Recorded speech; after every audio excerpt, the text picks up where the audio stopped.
The Selfish Path to Romance. Download Chapter 1 for free at drkenner.com and at amazon.com. This is Meryl. No, that's unacceptable.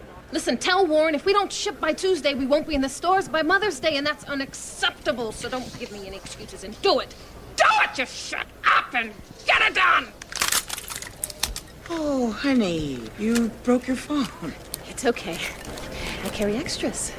Can you imagine having that girl as your daughter or as your girlfriend or as your coworker or boss? We all have people in our lives who have anger management problems, or maybe they're depressed, or maybe they're anxious, or maybe they just have no direction in life and they want some guidance and they don't feel like they can do it on their own. Well, they can turn to a cognitive therapist. Cognitive therapy is a phenomenal therapy that allows you to learn how to think, learn how to make sure that your thoughts connect with reality so that you can guide your life better and you're not stuck with a lot of stinking thinking. And with me today to discuss cognitive therapy and stinking thinking is Dr. Jeff Riggenbach. He's a cognitive therapist in the state of Oklahoma, practicing at Laureate Psychiatric Clinic and Hospital, and he has completed training with the Beck Institute of Cognitive Therapy and is certified with the Academy of Cognitive Therapy. Welcome to the show, Jeff. Hi, Ellen. Hi. If let's just say that somebody comes to you and they just are swimming in they're just swimming with all these negative thoughts. You know, I'll never get anywhere. Nobody likes me. What am I going to do? There's nothing much I can do. Tell me a little bit about how their thinking is off base many times and what cognitive distortions are. Sure. And actually, cognitive therapy is probably a little bit different than a lot of the other therapies out there in several ways, but in one way in the sense that there's a very high educational component. So a lot of people that come to cognitive therapy say they feel like rather than being in a group, they're more like going to class.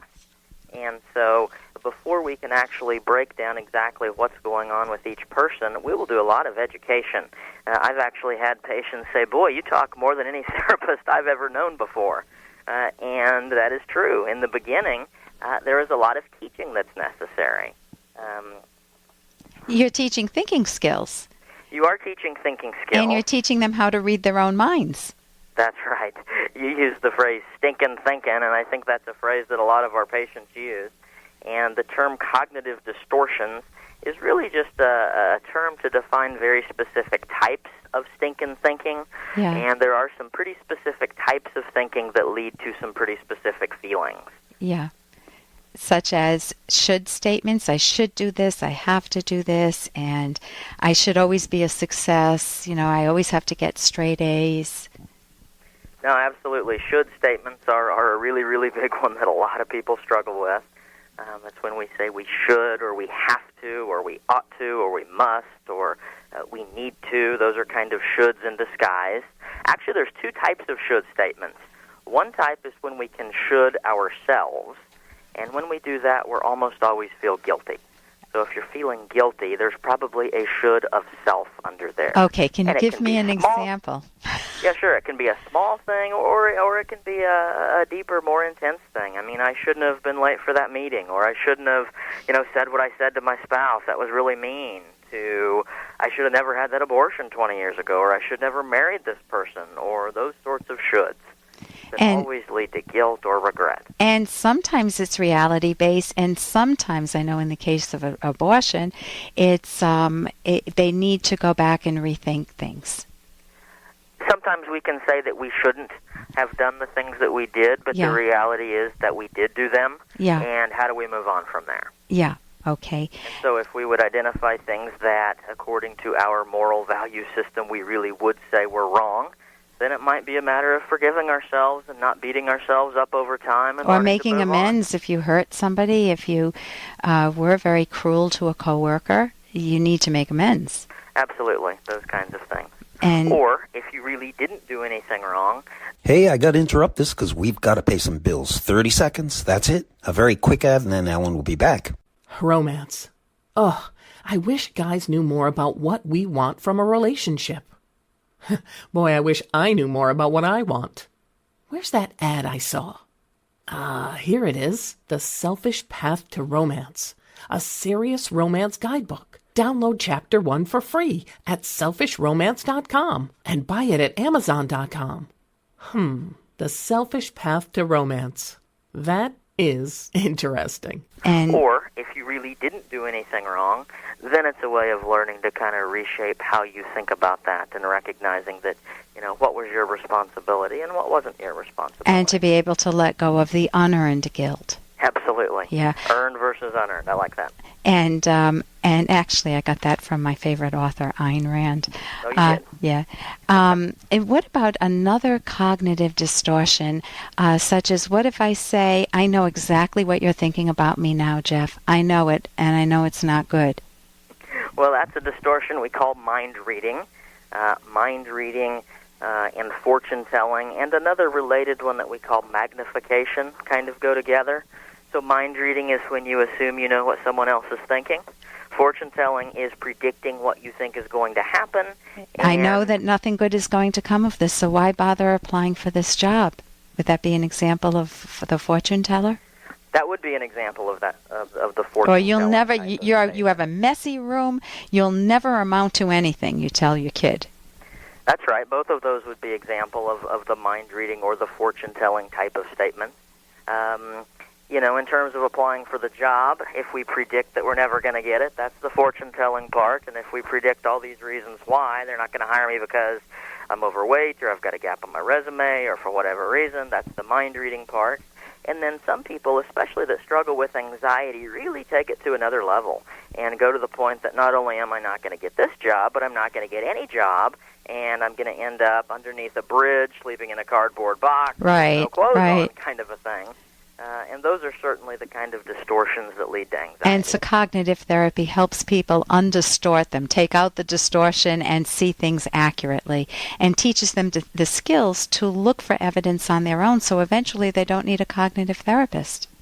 Absolutely. That is one of the number one beliefs of cognitive therapy, is that we want to teach patients the skills that they need to be able to face life circumstances on their own. And actually, research is starting to substantiate this, Ellen, that people that do cognitive therapy are much less prone to relapse into their old feelings of guilt or depression or because anxiety. They have the method to get themselves out of it. Because they have the skills that they need that they can use the rest of their life. Right, right. So it's a wonderful gift to yourself to see a cognitive therapist. And if you're looking for one, you can go to the Academy of CT CognitivTherapy.org, and there's a list of therapists from all over the world there. Now, quickly, what is an intimacy circle? Intimacy circles technically have nothing to do with cognitive therapy in and of themselves, but it's just a way that we use to talk with patients about relationships and let them examine their relationships. We use the definition of intimacy of intimacy. Yeah, very good. To describe intimacy and how closely we let people see into us. And it's just a way to kind of evaluate our relationships and try to recognize harmful patterns that might be stumbling people up. So if there's somebody if there's somebody too close to me that I don't want very close, I can put them in an outer circle. Is that what you're referring to? Absolutely. That's one of the things that a lot of people who do these exercises find is some people say my relationships are a complete mess, but some people say, as the example you just suggested, gee, I pretty much like how my relationships are, but there's this one person that I've let in too close.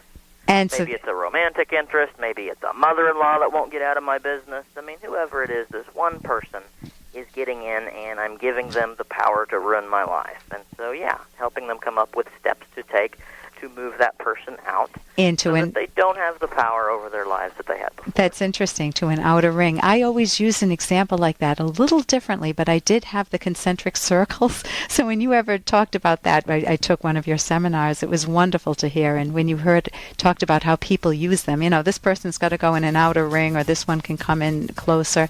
It's a wonderful mental tool, a new tool for people to have in their toolbox basket. Listen, thank you so much for being with me today. Thank you for having me, Ellen. For more Dr. Kenner podcast, go to drkenner.com and please listen to this ad. Here's an excerpt from The Selfish Path to Romance, the Serious Romance Guidebook by clinical psychologist Dr. Ellen Kenner and Dr. Edwin Locke. Often money problems are caused by unresolved psychological problems. A partner may have had a deprived childhood and desperately wants to make up for it by overspending or overworking. Such individuals may work 100 hours a week in order to become rich without enjoying the work or having time for their loved ones. Others may use money to show off as a way of gaining a false sense of self-esteem. Ironically, the joke is on the big spenders. Self-esteem comes from how one uses one's mind, not from any given amount of wealth and not from showing off. Earning a good living by productively doing something one loves builds genuine self-esteem. You can download Chapter 1 for free by going to drkenner.com, and you can buy the book at amazon.com.